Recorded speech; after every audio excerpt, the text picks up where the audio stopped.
Le personnel de l'Agence ivoirienne de presse AIP a pris part à une rupture collective de jeunes musulmans et de carême chrétien mardi 3 mars 2026 dans un complexe hôtelier d'Abidjan Plateau. Une initiative de son directeur général, Fosseni Dembélé, soutenue par le ministre de tutelle. L'imam Doumbia Diekan et l'abbé Kedo Innocent, qui se sont succédés à la tribune, ont formulé des prières pour les agents de l'AIP, le directeur Fosseni Dembélé et la Côte d'Ivoire. Dans son intervention, Fosseni Dembélé a souligné que la dimension humaine est essentielle dans le développement de toute organisation et que la foi demeure un élément d'unité et de cohésion sociale.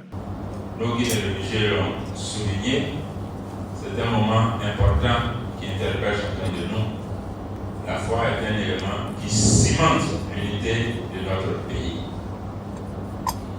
Et l'AIP, institution à charge de la couverture de la vie nationale, puisque présente dans les coins et recoins de notre pays, rendant compte de ce que font et vivent les populations ivoiriennes et celles ayant choisi de résider dans notre pays, eh bien, l'AIP est un instrument également de l'État au service de cette cohésion.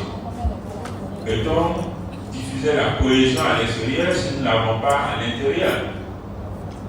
Il était donc important que nous développions quelques actions symboliques pour renforcer la cohésion interne des acteurs de cette maison l'AIP.